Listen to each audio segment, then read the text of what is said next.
Bonjour à toutes et tous, bienvenue dans les coulisses du Grand Lyon. Mon invité du jour, Alexandre Imbert du Palais, bonjour. Bonjour monsieur, merci de me recevoir. Vous êtes le nouveau délégué départemental de l'UDR, le parti d'Éric Ciotti, parti allié au Rassemblement national. Alors vous êtes le seul parti qui a appelé clairement à la victoire de Donald Trump aux États-Unis. Vous êtes heureux aujourd'hui? En tout cas, on s'est réjoui du fait que la démocratie fonctionnait bien aux États-Unis, malgré voilà, une certaine propagande, y compris en France malheureusement, ce qui explique que les Français sont un peu surpris de cette élection, parce qu'on leur a expliqué que, voilà, que M. Trump était un dangereux fasciste.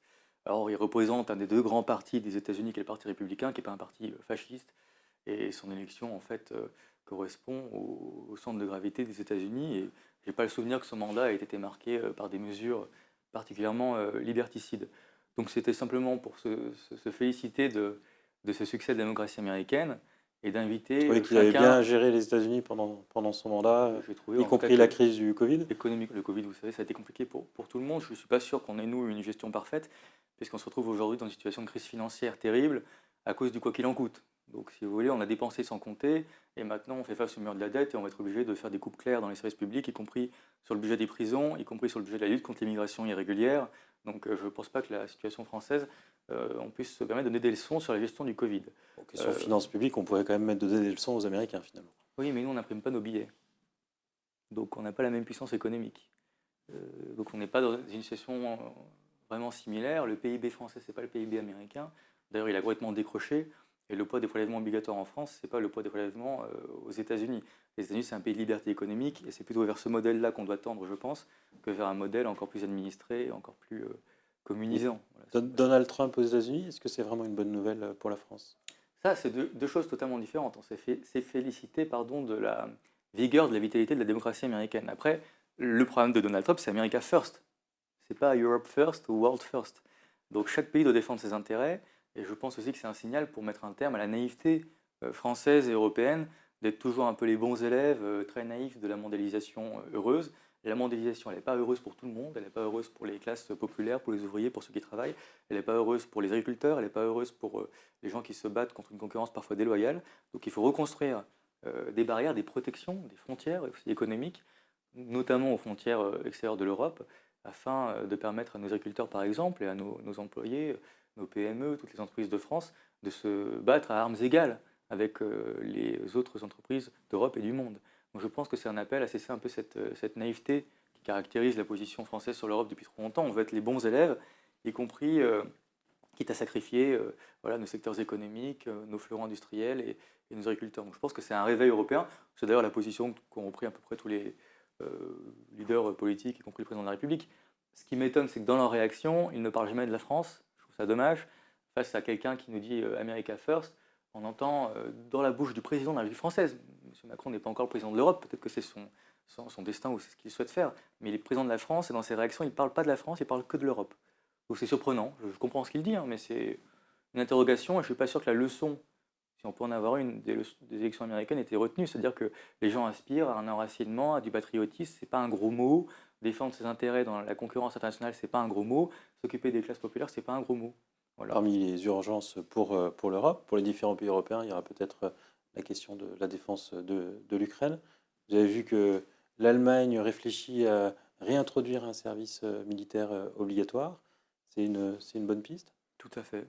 C'est une très bonne piste. Ça fait très longtemps que Vous qu'on en parle. voudriez rétablir le service Moi, à titre militaire. personnel, je pense que c'est une très bonne chose, non seulement pour être prêt, malheureusement, hein, en cas de conflit. Ça a une force de dissuasion. C'est comme l'arme nucléaire. On espère ne pas utiliser des conscrits, mais si on doit le faire, on peut le faire. Et c'est une force de dissuasion pour un pays ou des intérêts qui voudraient s'en prendre à la France. Et si on le fait au niveau européen, ça peut être absolument formidable. Deuxième chose, c'est un creuset d'intégration. Moi, enfin, mon père me dit toujours, quand j'ai fait mon service militaire, j'ai rencontré des gens de tous les milieux sociaux qui venaient à peu près de toute la France, et c'était un magnifique creuset d'intégration. C'est un peu comme euh, la continuation, si vous voulez, de l'école de la République. Donc je pense que c'est très intéressant pour ces deux raisons-là. On est un peu à un moment de désintégration de notre pays, de communautarisme rampant, et ça serait, je pense, une très bonne réponse. Et en plus, c'est un facteur dissuasif au niveau militaire qui montre une montée en puissance et comment dire, le fait d'être prêt à toute éventualité. Donc, je pense que c'est très très important, y compris face éventuellement à la menace russe ou à d'autres menaces, terrorisme, d'autres. Voilà, le plan Vigipirate prend beaucoup d'effectifs aux militaires. Une partie de la réserve est utilisée pour ça, mais on pourrait éventuellement utiliser des gens qui font leur service militaire en, en partage avec des militaires de carrière, bien sûr. Un point sur lequel la victoire de Trump inquiète particulièrement, c'est la question du réchauffement climatique. On voit les accidents climatiques qu'il y a pu avoir encore récemment à Givors ou en Espagne. Vous avez vu la colère qu'il y a eu en Espagne? On n'a pas vu la même chose en France. Ça a été mieux géré en France? Je pense que heureusement, notre pays a beaucoup de mots, mais nous, on n'est pas là pour en rajouter quand il n'y en a pas.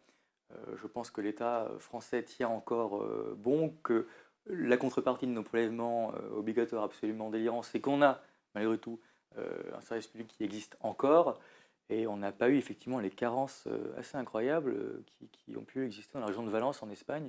C'est très surprenant. Je crois comprendre qu'en plus du réchauffement climatique, qui est un facteur évidemment, il y a surtout des enjeux de construction dans des zones qui ne devraient peut-être pas être construites. Et j'ai l'impression qu'à Valence, par exemple, ils ont détourné le fleuve et qu'ensuite ils l'ont mis en dessous en fait, de la ville alors qu'il était au-dessus, et qu'ensuite ils ont construit. Et donc forcément, cette zone qui devait servir de déversoir, en fait, de déversement, a été entièrement inondée, ce qui a causé des tragédies incroyables et une colère totale, tout à fait compréhensible à l'encontre des autorités publiques.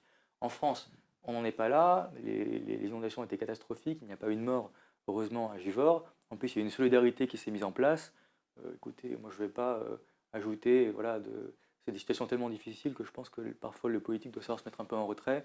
Ça a eu les efforts qui sont faits, aider autant qu'il peut. Moi je m'assure à un modeste niveau que les aides soient débloquées, que par exemple les primes d'assurance qui sont voilà, de 380 € généralement puissent être prises en charge par la collectivité pour les ménages modestes par exemple, et qu'on puisse aider chacun à reconstruire sa maison, les entreprises à rouvrir le plus vite possible. Mais sur ça, je pense qu'il y a une unité en fait, républicaine qui est bon signe encore pour notre pays. Un mot sur votre mandat de délégué départemental de l'UDR. Vous avez évidemment la mission de préparer les prochaines élections municipales en 2026. Notamment, oui. Quelle stratégie adopter? Ce sera l'alliance avec le Rassemblement national? Ça, c'est notre alliance principale. Mais nous sommes dans l'union des droites avec un S. Donc tous les partis de droite, de LR, du RN, les militants de Reconquête, les militants d'IDL de Marion Maréchal sont les bienvenus dans cette alliance. Chacun avec son identité, son histoire, mais il y aura un choix très clair à faire pour le responsable de ce qui reste en tout cas chez LR, entre l'alliance avec la Macronie et l'alliance avec la droite, avec nous, avec le Rassemblement national. Et je pense qu'il ne faut pas tromper ses électeurs. Pendant la campagne législative, on a alerté. Nous, on a eu un positionnement très clair dès le début avec cette alliance avec le Rassemblement national. Nos adversaires ont joué un peu en louvoyer. Et on dit, nous, sera très très indépendants, on ne sera ni avec la Macronie, ni avec le RN. Qu'est-ce qui s'est passé juste après les élections? On a LR qui rentre au gouvernement et M. Wauquiez qui fait alliance avec M. Macron. Je ne pense pas, un, que ce soit la bonne option politique, et deux, je ne pense pas que ce soit ce qu'ils ont vendu à leurs électeurs. Donc il y a un peu de tromperie sur la marchandise. Ce que j'aimerais, moi je suis issu de la droite républicaine, je suis militant à l'UMP depuis que j'ai 16 ans. Ici à Lyon, j'ai fait les campagnes municipales, des cantonales, avec Albéric de la Vernée dans le 2e arrondissement. Je pense qu'il faut dire la vérité et dire ce qu'on veut faire avant l'élection, si c'est possible. Donc j'invite les responsables de LR à dire avant les élections cette fois-ci ce qu'ils veulent faire, et les deux choix sont tout à fait respectables, ce sont des options politiques différentes. Est-ce qu'ils veulent faire une alliance avec la Macronie, finissante, agonisante, hein, dont on voit que c'est une catastrophe pour notre pays à tous les plans, économiques, sécuritaires, au niveau de l'immigration? À Lyon, je n'ai pas l'impression que la Macronie ait apporté beaucoup. Surtout, on a un ennemi, entre guillemets, un adversaire, pas l'ennemi, un adversaire commun, qui est M. Doucet, avec un front assez fou, idéologue, Si on des comprend bien, écologistes. politiquement, il y aura une liste Rassemblement national. Vous allez essayer de faire en sorte de la renforcer finalement. Mon souhait, avec c'est qu'il y ait une liste d'union des droites, voilà, comme pendant à les droite, élections législatives. Rassemblement national, plus le parti de L'union Ciotti, des plus droites qui Zemmour, comportera plus plusieurs Marion partis, dont Maréchal. le Rassemblement national, en premier lieu évidemment, parce que c'est le plus grand parti Il y de aura France probablement aussi actuellement. une liste LR, peut-être d'alliance Je ne sais pas. avec le centre droit. On verra, c'est à eux de décider. Moi, ma porte est ouverte. Vous allez plutôt compliquer la tâche à un Pierre Oliver que... Pas forcément. Ça dépend. À nouveau, ça dépend de leur choix. On peut être là pour les aider aussi à assumer de vraies positions de droite, à assumer une rupture nette avec la majorité actuelle. Mais J'ai c'est pas l'impression soit que il la droite, s'allie avec le Rassemblement national comme vous, vu les soit scores de vous LR allez diviser vu les scores de la LR aux droite. élections européennes et aux élections législatives, oui, ils vont s'allier, ou alors ils vont disparaître. Moi, je ne me résous pas à ce qu'un grand parti de droite, qui était une des deux jambes majeures de la République française, puisse disparaître, y compris à Lyon. Je pense surtout que les Lyonnais méritent mieux que ce qu'ils ont actuellement.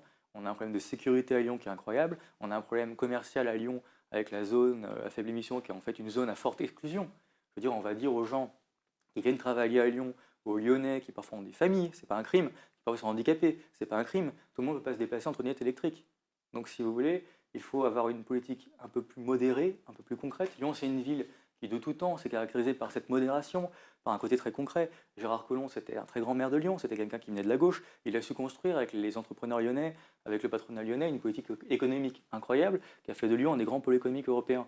Et là, on est en train de tout détruire avec des écologistes qui débarquent, littéralement.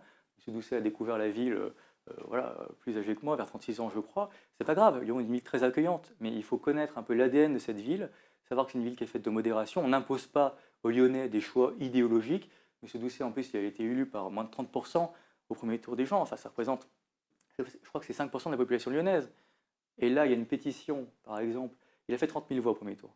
Il y a une pétition des commerçants et de ceux qui les soutiennent pour dire, s'il vous plaît, ne nous tuez pas tous, laissez-nous encore un peu respirer nous aussi, et laissez les commerces se développer à Lyon. Il y a 50 000 personnes qui ont signé cette pétition, c'est-à-dire plus d'électeurs que ceux de M. Doucet au premier tour. Je pense qu'il faut prendre ça en compte, c'est comme avec les pompiers, avec la métropole, il y a une violence, il y a une dureté dans ce pouvoir-là, si vous voulez, qui impose à marche forcée son idéologie, qui ne prend pas en compte les réalités concrètes du terrain.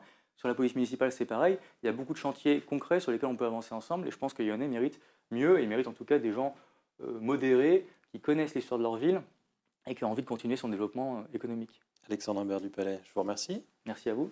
Et puis moi, je vous dis à lundi pour une nouvelle émission des Coulisses du Grand Lyon.